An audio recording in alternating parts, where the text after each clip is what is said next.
प्रिय भक्तगण, आज हम आपको एक कथा का श्रवण करा रहे हैं जो सुनने मात्र से आपके जीवन में सुख, संपत्ति और धन की वर्षा होगी। तो चलिए कथा को प्रारंभ करते हैं। भगवान शिव माता पार्वती से कहते हैं, हे प्रिय मानव, अपने आप को कितना चालाक और बुद्धिमान समझता है और दूसरे की इज्जत नहीं करता है। इस पर माता पार्वती कहती है, हे प्रभु, कृपया इसे विस्तार से बताएं। फिर भगवान शिव कहते हैं कि मानव मूर्खता से बुद्धिमत्ता की ओर कैसे बढ़ता है। मैं आपको इस कहानी के माध्यम से बताने जा रहा हूँ। कृपया इसे ध्यान से सुने। अगर आप यह कहानी सुन रहे हैं तो पूरा सुने। इस कथा को आधा अधूरा छोड़कर जाने की गलती मत करिएगा, क्योंकि इस पवित्र कथा को पूरा सुनने से मनचाहा फल की प्राप्ति होगी। इसलिए इस कथा को पूरा सुने। आप शिव भक्त हैं तो भोलेनाथ का अनादर ना करें। ये कहानी इस बारे में है कि रामगढ़ राज्य की यह एक लोक कथा थी। उस प्रदेश में कई दूसरे इलाकों की तरह वहां भी काफी संख्या में जनजातियां रहती थीं। गांव वाले और आदिवासी तो पड़ोसी ही थे, लेकिन दोनों का रहन सहन एक दूसरे से थोड़ा अलग था। गांव वाले अधिकतर खेती बाड़ी करके गुजारा करते थे, जबकि आदिवासी जंगलों पर निर्भर रहते थे। वे अपने औजार और उपकरण खुद बनाते थे और उनसे छोटे छोटे पशुओं का शिकार करते थे। जंगल और उसके खजानों के बारे में उनको ही जानकारी थी। आदिवासियों की अपनी भाषा, गीत और नृत्य अलग थे। शहर में रहने वाले लोग सोचते थे कि उन्हें आसानी से मूर्ख बनाया जा सकता है, लेकिन कभी कभी ऐसा सोचना संकट में डाल सकता है, जैसा कि रामगढ़ के एक व्यापारी के साथ हुआ था।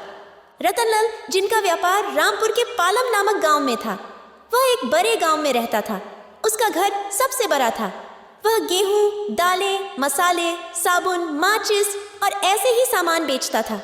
रतनलाल और उसके नौकर केवल राम दोनों ही बड़े मेहनती व्यक्ति थे और हमेशा यही सोचते थे कि ग्राहकों को कोई भी चीज तौलते समय कोई नुकसान नहीं होना चाहिए। गांव वाले भी जानते थे कि रतनलाल बहुत ही ईमानदार और सच्चा व्यापारी था। रतनलाल की पत्नी कांति देवी हमेशा सोने के आभूषण पहनती रहती है, लेकिन उसके दिल में एक दयालुता का भाव हमेशा होता था। एक दिन रतनलाल अपने बगीचे में बैठे हुए एक आवाज सुनता है। कोई कह रहा था, मेरे कौवे खरीद लो, कोई मेरे कौवे खरीद लो। रतनलाल बोला, कौन हो सकता है जो कौवे को बेच रहा है? उन्होंने जल्दी से सड़क पर जाकर देखा तो एक आदिवासी जो सिर पर टोकरी लेकर उसके घर की ओर आ रहा था। वह आदमी अपनी कमर पर एक मैला सा कपड़ा लपेटा हुआ था। आदिवासी के कंधों से लटकी हुए कुल्हाड़ी से पता चलता था कि वो एक शिकारी है। वह जब नजदीक आया तो रतनलाल ने उसे पुकारा। रतनलाल ने कहा, क्यों भाई, क्या बेच रहे हो? आदिवासी ने जवाब दिया, कौवे बेच रहा हूं साहब। रतनलाल बोला, दिखाओ तो सही। बरामदे में आकर आदिवासी ने अपनी टोकरी रख दी, फिर व्यापारी की तरफ देखकर मुस्कुराता हुआ बैठ गया। रतनलाल ने देखा तो बस देखता ही रह गया। टोकरी के अंदर था एक मोटी काले तीतरों का जोरा, जिनका मांस बड़ा ही गर्म और बेशकीमती होता है। उनकी टांगें बंधी हुई थीं और चितकबरे पंख धूप में चमक रहे थे। रतनलाल ने मन में सोचा, कैसा मूर्ख आदमी है जो इतने कीमती पक्षियों को कौवे बता रहा है। फिर उसने आदिवासी से पूछा, कितने के हैं? आदिवासी बोला, एक जोरे का 20 पैसे है साहब। व्यापारी ने कहा, मैं 15 से 1 पैसा भी ज्यादा नहीं दूंगा। इसके बाद रतनलाल घर की ओर बढ़ा।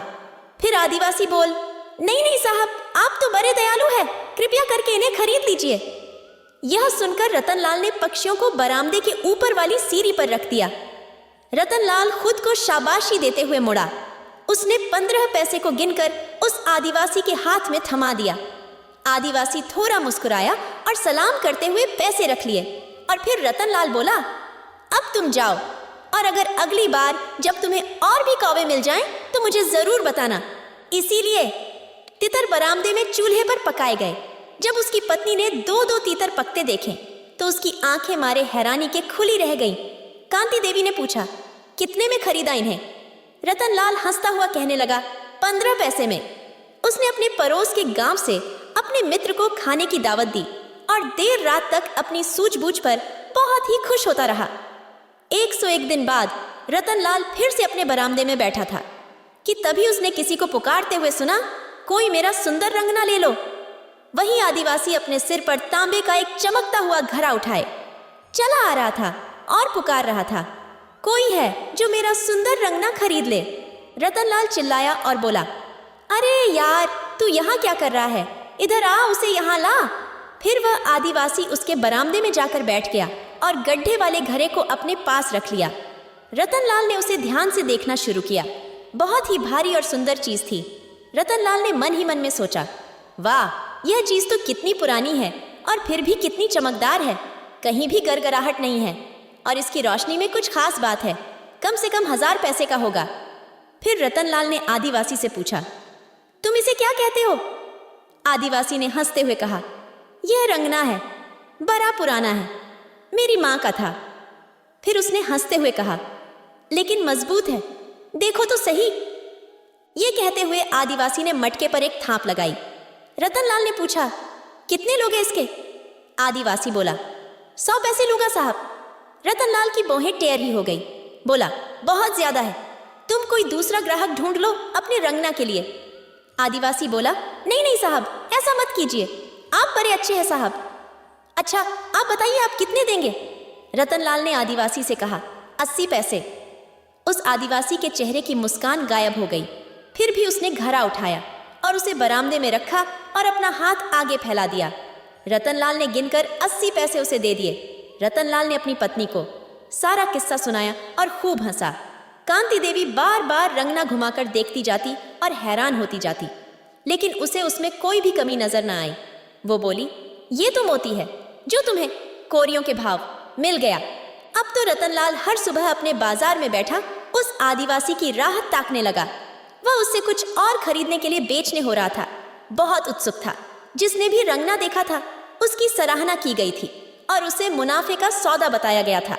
व्यापारी ने रंगना खरीद लिया और अभी हाल ही में उसके साथ सौदा हुआ था। वह बाजार में बैठा था, न तो उसे आता हुआ दिखाई दिया न तो चिल्लाते हुए। फिर यकदम उसने सुन वो आदिवासी चिल्ला रहा था कि अरे, कोई मेरे अनमोल L+ खरीदेगा। रतनलाल ने उससे बातचीत की और वह अपनी पुरानी जगह पर ले गया। रतनलाल ने पूछा, और बताओ भाई, इस बार क्या बेच रहे हो? आदिवासी ने हंसते हुए कहा, साहब, आपने ऐसी अनमोल चीज पहली बार देखे होंगे। ये कहते हुए उस आदिवासी ने एक चमड़े की पोटली निकाली। उसने पोटली उलट दी और एक एक करके चमचमाते हीरो का ढेर लग गया। रतनलाल हक्का बक्का रह गया। हीरो की चमक चौंधियां देने वाली थी। रतनलाल का मुंह सूख रहा था। वह किसी तरह बोला, कितने कितने पैसे हैं इनके? इस बार आदिवासी पलक झपकाए बिना बोला, 10 लाख रुपए साहब। रतनलाल का मुंह फटा का फटा रह गया और बोल, क्या 10 लाख रुपए? ये तो बहुत ज्यादा है। रतनलाल ने अभी कहना शुरू ही किया था कि आदिवासी ने उसे बीच में ही चुप करा दिया।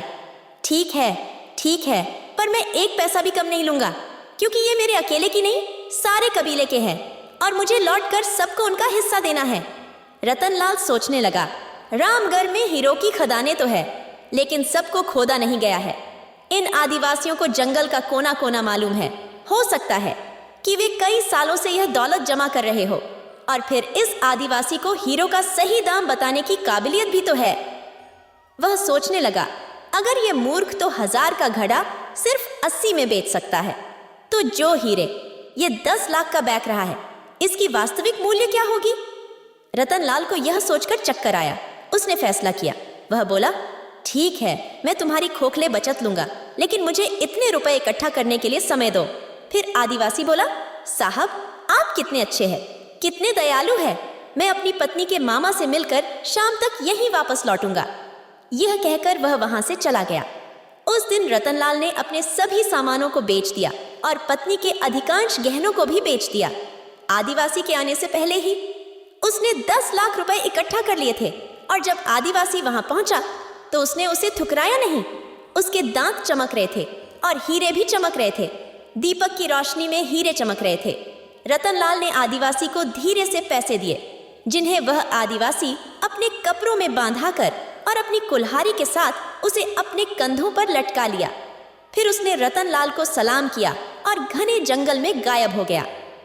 हीरे लेकर रतनलाल बहुत ही खुश था। मारे खुशी के उसे उस रात को नींद ही नहीं आ रही थी। वह सारी रात करवटें बदलता रहा और सोच रहा था कि सुबह जब वो ये हीरे बेचेगा तो एक ही झटके में करोड़पति बन जाएगा। रतनलाल सुबह जल्दी से तैयार हुआ और अपनी पत्नी को बताकर वह शहर के लिए निकल गया।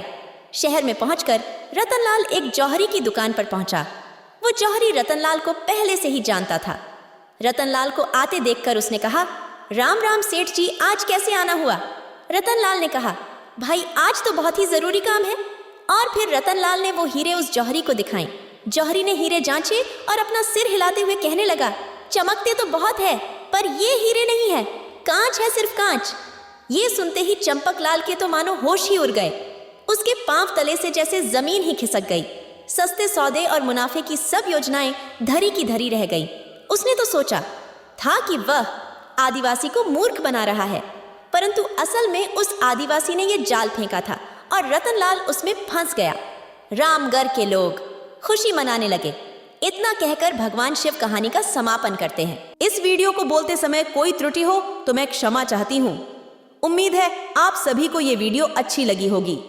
अगर आप शिव के सच्चे भक्त हैं तो चैनल को सब्सक्राइब और वीडियो को लाइक करके कमेंट में हर हर महादेव लिख दीजिए।